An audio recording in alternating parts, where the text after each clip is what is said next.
Hello दोस्तों, आज हम BCOS 185 के चैप्टर 1 यानी इंट्रोडक्शन टू ई कॉमर्स को डिटेल में समझेंगे। और मैं आपको इतने सिंपल तरीके से समझाऊंगा कि आप इसे एग्जाम में भी लिख पाओगे और रियल लाइफ में भी यूज कर पाओगे। सबसे पहले बात करते हैं ई कॉमर्स की मीनिंग की। ई कॉमर्स का मतलब होता है इंटरनेट के थ्रू गुड्स और सर्विसेज को बाई और सेल करना। इसमें सिर्फ सामान खरीदना और बेचना ही नहीं, बल्कि पैसे का ट्रांसफर और इन्फॉर्मेशन का एक्सचेंज भी ऑनलाइन होता है। सिंपल वर्ड्स में, जब आप मोबाइल या कंप्यूटर से ऑनलाइन शॉपिंग करते हो या पेमेंट करते हो तो वो ई कॉमर्स के अंडर आता है। अगर हम ट्रेडिशनल बिजनेस की बात करें तो उसमें कस्टमर को फिजिकल शॉप पर जाना पड़ता है, प्रोडक्ट देखना पड़ता है और फिर पेमेंट करनी पड़ती है। लेकिन ई कॉमर्स में पूरा प्रोसेस डिजिटल हो जाता है। आप वेबसाइट या ऐप ओपन करते हो, प्रोडक्ट सिलेक्ट करते हो, ऑनलाइन पेमेंट करते हो और प्रोडक्ट आपके घर पर डिलीवर हो जाता है। इसी वजह से ई कॉमर्स को मॉडर्न बिजनेस का एक इंपॉर्टेंट पार्ट माना जाता है।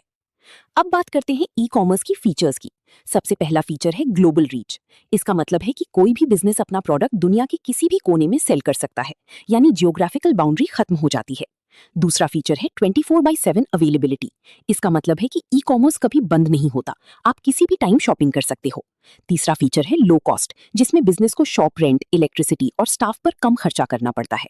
चौथा फीचर है स्पीड एंड एफिशिएंसी, जिसमें ट्रांजैक्शंस बहुत फास्ट होते हैं और काम जल्दी कंप्लीट हो जाता है। पांचवा फीचर है कन्वीनियंस, यानी आप घर बैठे शॉपिंग कर सकते हो, कहीं जाने की जरूरत नहीं होती। छठा फीचर है वाइड चॉइस, जिसमें कस्टमर्स को बहुत सारे ऑप्शंस मिलते हैं। और सातवां फीचर है पर्सनलाइजेशन, जिसमें वेबसाइट आपकी चॉइस के अकॉर्डिंग प्रोडक्ट सजेस्ट करती है। अब हम ई कॉमर्स के टाइप्स को समझेंगे। सबसे पहला टाइप है B2C, यानी बिजनेस टू कंज्यूमर, जिसमें बिजनेस डायरेक्टली कस्टमर को प्रोडक्ट सेल करता है, जैसे ऑनलाइन शॉपिंग वेबसाइट्स। दूसरा टाइप है B2B, यानी बिजनेस टू बिजनेस, जिसमें एक बिजनेस दूसरे बिजनेस को प्रोडक्ट या सर्विस देता है, जैसे मैन्युफैक्चरर होलसेलर को माल सप्लाई करता है। तीसरा टाइप है C2C, यानी कंज्यूमर टू कंज्यूमर, जिसमें एक कस्टमर दूसरे कस्टमर को प्रोडक्ट सेल करता है, जैसे यूज्ड प्रोडक्ट्स बेचना। चौथा टाइप है C2B, यानी कंज्यूमर टू बिजनेस, जिसमें कस्टमर कंपनी को सर्विस प्रोवाइड करता है, जैसे फ्रीलांसर किसी कंपनी के लिए काम करता है। और एक एक्स्ट्रा टाइप होता है G2C, यानी गवर्नमेंट टू सिटीजन, जिसमें गवर्नमेंट अपनी सर्विसेज ऑनलाइन प्रोवाइड करती है, जैसे बिल पेमेंट या ऑनलाइन फॉर्म्स। अब बात करते हैं ई कॉमर्स के एडवांटेजेस की। सबसे पहला फायदा है टाइम सेविंग, यानी आपका टाइम बचता है। दूसरा फायदा है कन्वीनियंस, यानी आप घर बैठे शॉपिंग कर सकते हो। तीसरा फायदा है वाइड वैरायटी, जिसमें आपको बहुत सारे प्रोडक्ट्स मिलते हैं। चौथा फायदा है इजी कंपैरिजन, जिसमें आप अलग अलग प्रोडक्ट्स की प्राइस कंपेयर कर सकते हो। और पांचवा फायदा है ग्लोबल मार्केट, जिसमें बिजनेस दुनिया भर में अपने प्रोडक्ट्स सेल कर सकता है। अब डिसएडवांटेजेस की बात करें तो कुछ नुकसान भी हैं। जैसे सबसे पहला है नो फिजिकल इंस्पेक्शन, यानी आप प्रोडक्ट को पहले टच या चेक नहीं कर सकते।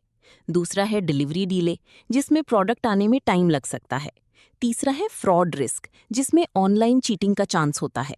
चौथा है इंटरनेट डिपेंडेंसी, यानी बिना इंटरनेट की ई कॉमर्स का यूज नहीं हो सकता।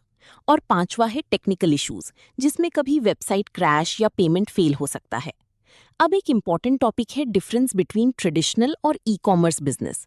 ट्रेडिशनल बिजनेस में सब कुछ फिजिकल होता है और टाइम लिमिटेड होता है, जबकि ई कॉमर्स में सब कुछ ऑनलाइन होता है और 24/7 अवेलेबल होता है। ट्रेडिशनल बिजनेस में कॉस्ट ज्यादा होती है, जबकि ई कॉमर्स में कॉस्ट कम होती है। और रीच लोकल होती है, जबकि ई कॉमर्स में ग्लोबल रीच होती है। अब लास्ट में ई कॉमर्स प्रोसेस को समझते हैं। सबसे पहले कस्टमर वेबसाइट पर जाता है, फिर प्रोडक्ट सिलेक्ट करता है, फिर ऑर्डर प्लेस करता है, उसके बाद पेमेंट करता है, फिर सेलर ऑर्डर को प्रोसेस करता है और लास्ट में प्रोडक्ट कस्टमर को डिलीवर हो जाता है। तो दोस्तों, आज हमने ई कॉमर्स का meaning, features, types, advantages, disadvantages, difference और प्रोसेस डिटेल में समझा। अगर आप इस स्ट्रक्चर को याद रखते हो तो आप एग्जाम में इजीली 10 से 15 नंबर का आंसर लिख सकते हो। अगर आपको ये लेक्चर पसंद आया हो तो इसे शेयर करो और प्रैक्टिस करते रहो। Thank you.